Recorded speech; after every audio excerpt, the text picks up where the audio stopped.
Perkenalkan, saya Syekh Utsman Arif alias Limbianggi. Saya mengajak teman-teman dan saudara-saudara untuk bersama-sama belajar filsafat.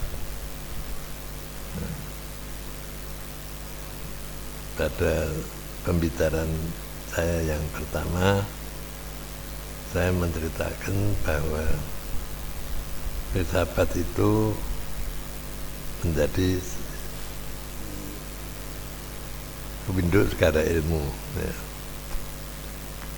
Saya sekarang akan menjelaskan bahwa filsafat itu ada dua macam. Filsafat yang pra ilmu dan filsafat yang sudah menjadi ilmu. Jadi yang akan kita bicarakan selanjutnya adalah ilmu filsafat. Jadi artinya filsafat sebagai ilmu, bukan filsafat yang masih pra ilmu. Apa bedanya? Filsafat yang pra ilmu itu tidak sistematis. Jadi ilmu itu punya sistematika, punya bagian-bagian yang berurutan. Jadi kalau filsafat ilmu atau ilmu filsafat itu punya bagian-bagian yang berurutan. Bagian yang pertama namanya metafisika.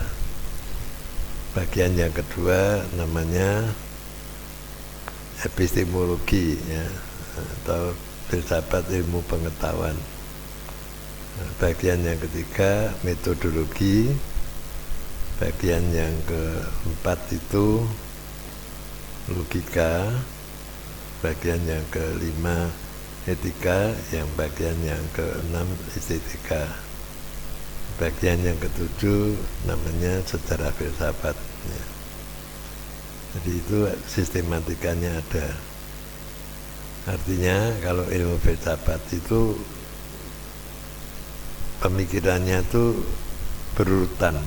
Jadi antara yang pertama dengan yang di bawahnya itu nyambung, artinya berhubungan. Jadi yang di bawah menjelaskan yang di atas, dan seterusnya. Jadi yang di bawah itu merupakan uraian dari yang di atas. Itu namanya sistematika. Jadi ada sistematika yang perlu diperhatikan itu pada ilmu pengetahuan atau filsafat ilmu, filsafat sebagai ilmu. Kalau filsafat yang bukan ilmu itu pendapat-pendapat yang spontan, yang lepas dari yang tidak ada hubungannya dengan yang lainnya. Dalam masyarakat sering terjadi, misalnya orang berpikir tentang ekonomi, ekonomi. Dia punya pemikiran atau konsep-konsep ekonomi, tapi juga punya konsep-konsep politik. Harusnya ekonomi dan politik itu konsepnya itu nyambung, tidak bertentangan. Contohnya kalau dia alirannya ekonomi itu liberal, maka mestinya pemahaman politiknya juga mendukung politik liberalisme itu. Jadinya seperti itu. Tapi sering kita lihat bahwa banyak orang yang anti Marxis, anti komunis, tapi entah sadar atau tidak dia menggunakan pemikiran Marxis untuk menganalisa masalah. Jadi dia menolak pahamnya tapi tidak menolak cara berpikirnya. Ini orang-orang seperti ini kemungkinan juga tidak belajar filsafat sebagai ilmu. Mereka hanya menganggap filsafat itu bisa comot sana comot sini,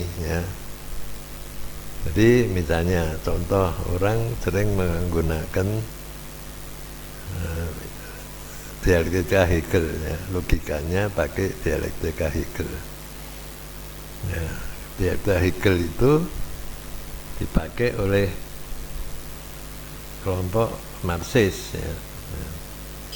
Dan dialektika Hegel itu adalah satu pemikiran yang salah, ya. Kalau dilihat dari logika modern,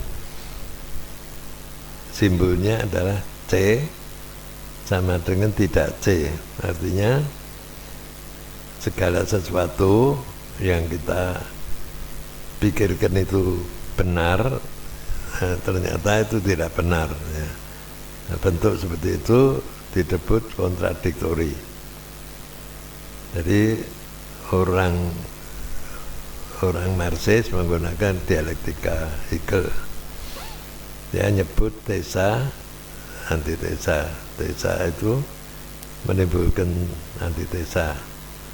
Maka terjadi dialek, ya, dialek atau dialog antara tesa dan antitesa itu. Maka muncul sintesa, ya.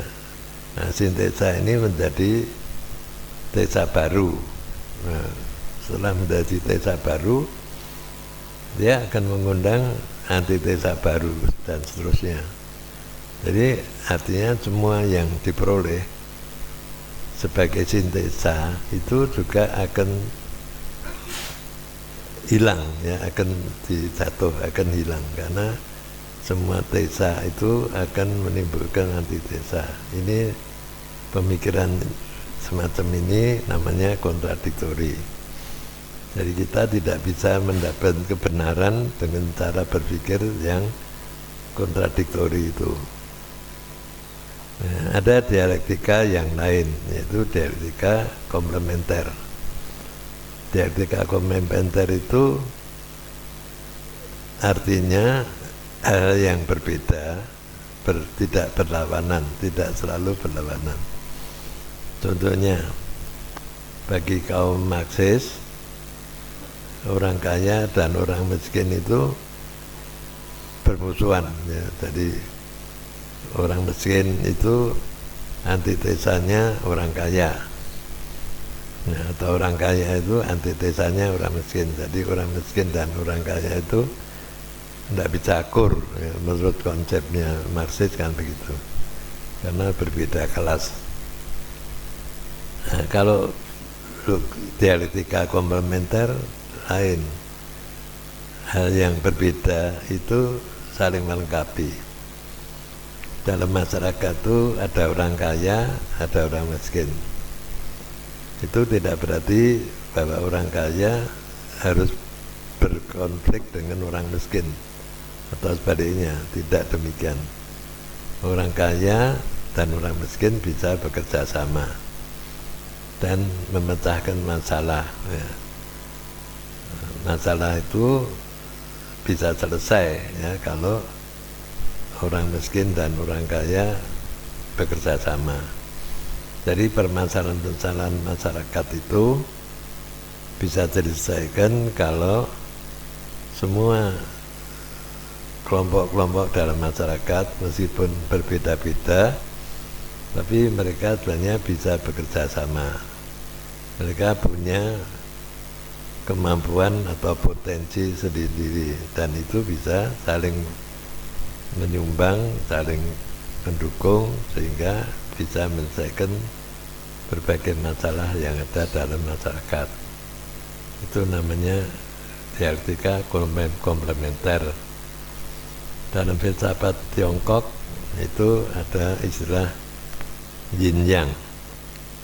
Ada satu buku namanya I Ching atau Kitab Perubahan, itu menjelaskan tentang logika yang menjabarkan itu dialektika komplementer. Jadi yin dan yang itu dua hal yang berbeda, tapi justru harus ada bersama-sama, ya. Contohnya laki-laki dan perempuan. Laki-laki itu yang, perempuan itu yin. Ya, laki-laki dan perempuan justru bisa bersatu menjadi suami istri dan membangun keluarga. Nah, maka keluarga itu menjadi kuat ya kalau suami istri itu bisa bekerja sama, ya, bisa saling mendukung sehingga terbentuklah satu keluarga yang sejahtera. Ya. Ini contoh. Demikian pula dalam masyarakat. Dalam masyarakat itu banyak unsur-unsur yang berbeda, banyak kelompok-kelompok yang berbeda-beda, banyak suku yang berbeda-beda. Nah, masing-masing kelompok suku itu punya kelebihan, ya, punya kelebihan yang bisa dipakai untuk bekerja sama mengatasi berbagai masalah. Baik masalah ekonomi, masalah politik, masalah budaya, masalah kesehatan, dan sebagainya. Jadi masalah-masalah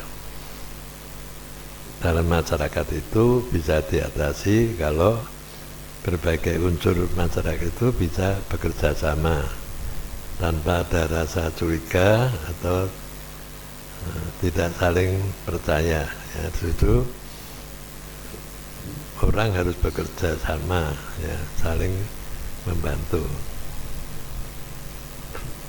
Itu yang perlu kita perhatikan dalam mempelajari filsafat itu.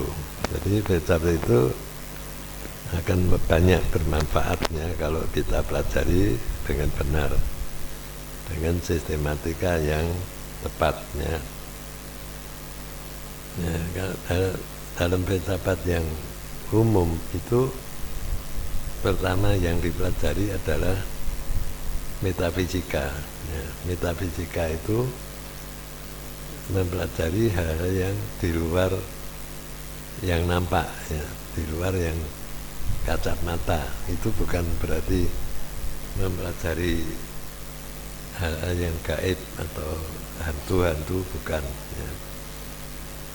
Metafisika itu artinya segala sesuatu yang di luar pengalaman, ya, di luar pengalaman.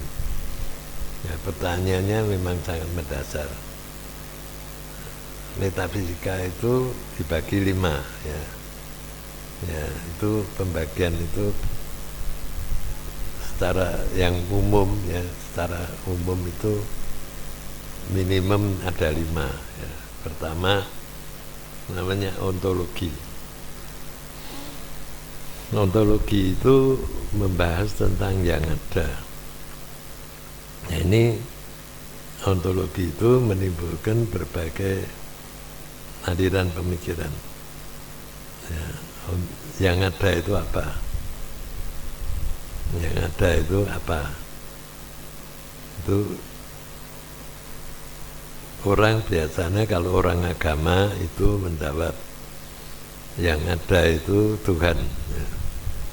Artinya yang pertama ada itu Tuhan. Setelah ada Tuhan, maka Tuhan menciptakan alam semesta dan isinya. Maka Tuhan itu sebagai asal mula, asal usul segala yang ada. Jadi yang ada itu Tuhan. Ya. Itu orang-orang yang beragama percaya adanya Tuhan dan mereka mengakui yang ada itu sebagai asal segala sesuatu itu adalah Tuhan. Nah, ada aliran lain yang tidak mengakui Tuhan. Nah, yang tidak mengakui Tuhan itu ya tidak, saya mengatakan ya macam-macam. Ada yang menyebut ya yang ada itu kosong, ya, tidak ada dari yang tidak ada. Kemudian ada yang menyebut ada kabut dan sebagainya. Jadi mereka tidak menyebut Tuhan. Ini kelompok-kelompok yang disebut ateis, artinya tidak mengakui keberadaan Tuhan. Ya, tapi bagi orang yang beragama sebenarnya lebih mudah, ya. Lebih mudah karena Tuhan itu ya yang ada pertama kali yang ada. sebagai asal awal. Ya, dalam filsafat Tiongkok juga diakui sang pencipta. Jadi ada sang pencipta. Ya, yang sang pencipta itu disebut Tuhan. Jadi alam semesta ini menurut filsafat Tiongkok tidak muncul mendadak tanpa sebab, ya, tapi ada sebab pertama, asal usul. Jadi awal segala-galanya itu adalah Tuhan, ya, atau sang pencipta. Ya. Jadi Tuhan itu disebut sebagai sang pencipta di tempat yang maha tinggi, atau di tempatnya itu di tempat yang tinggi, di atas langit, ya, di atas langit yang tertinggi. Tuhan itu maha besar, ya, dalam filsafat Tiongkok dikatakan begitu. Nah, lalu dari Tuhan itu tercipta alam semesta, ya. Kemudian alam semesta ini yang menjadi apa namanya, menjadi pada manusia ada tumbuhan dan sebagainya itu, ya. Jadi ada kehidupan. Maka Tuhan itu tidak hanya mencipta, tapi juga mengatur, merawat atau memelihara dan meluruskan, ya, hal yang tidak lurus diluruskan, yang tidak benar dibenarkan, ya, dengan hukum Tuhan itu, ya.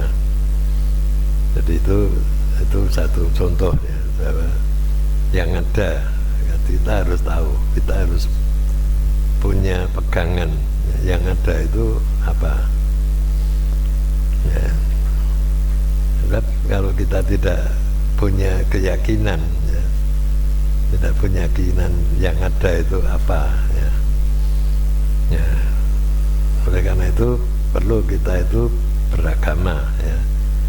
Jadi filsafat juga mengajarkan orang, menganjurkan orang untuk beragama, ya, supaya dia punya pegangan hidup, ya.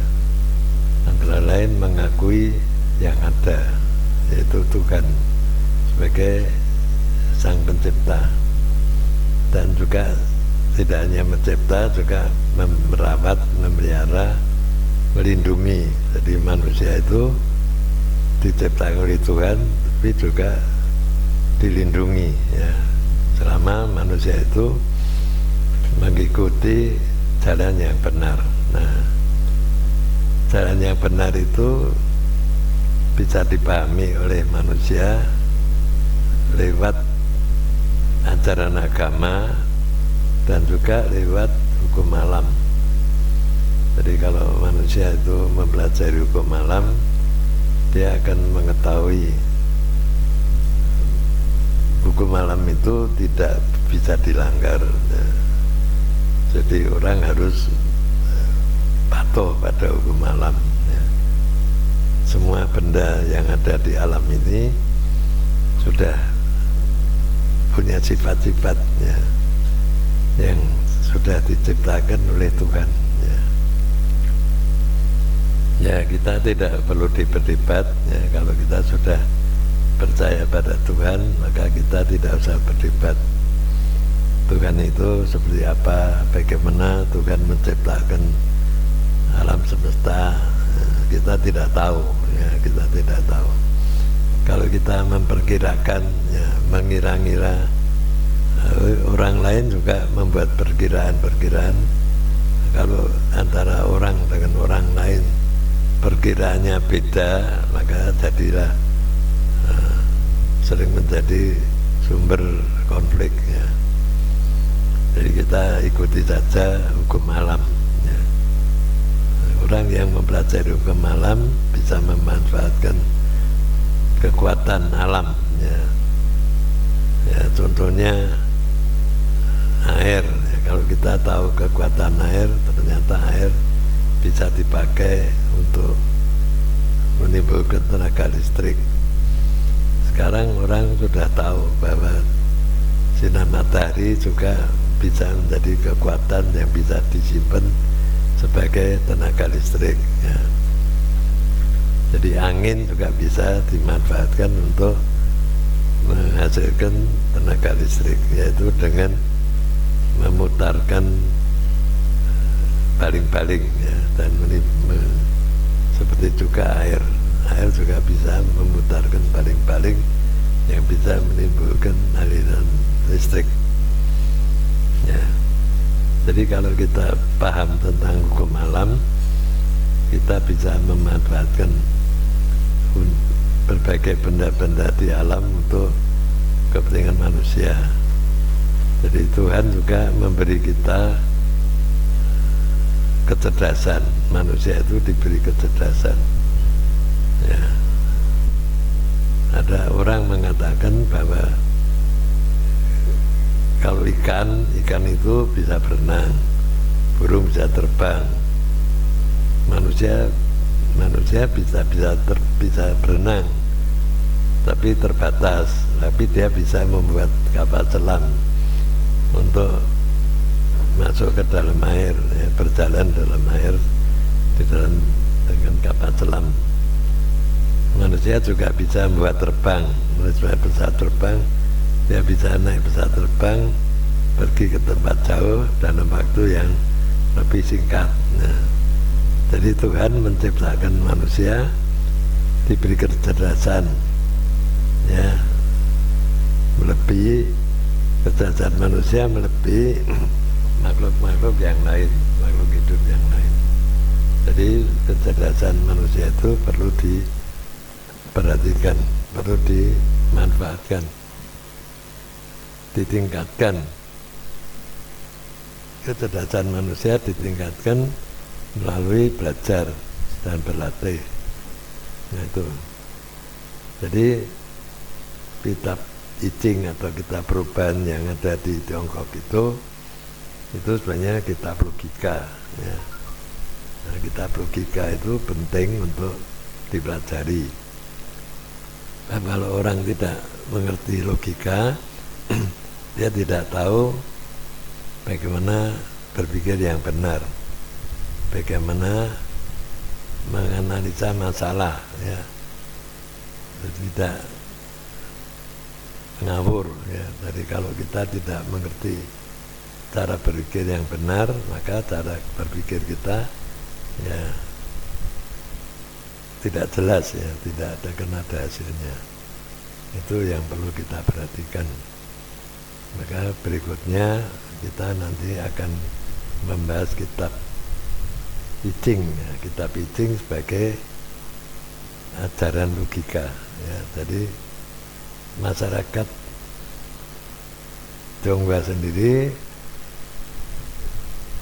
banyak yang kurang memahami kitab I Ching, lalu membuat satu penafsiran yang salah. Antara lain menganggap kitab I Ching itu sebagai kitab untuk meramal ya. Sebenarnya bukan ya, kitab I Ching itu kitab logika dengan simbol ya. Dan itu dipakai justru pada zaman modern, masih bisa dipakai karena simbol itu sifatnya tetap ya. Simbolnya hanya dua, yaitu garis putus dan garis yang tidak putus ya. Garis yin dan garis yang. Garis yin itu garis yang putus, garis yang itu garis yang tidak putus ya. Nah, dua garis itu dikombinasi menjadi 64 heksagram. Jadi setiap heksagram itu ada 6 garis. Nah, isinya adalah garis putus dan garis tidak putus ya. Garis yin dan garis yang. Tiap heksagram ada 6 garis. Nah, itu garis, ada heksagram yang semuanya garis putus, ada yang semuanya garis yang atau garis yang tidak putus. hanya dua.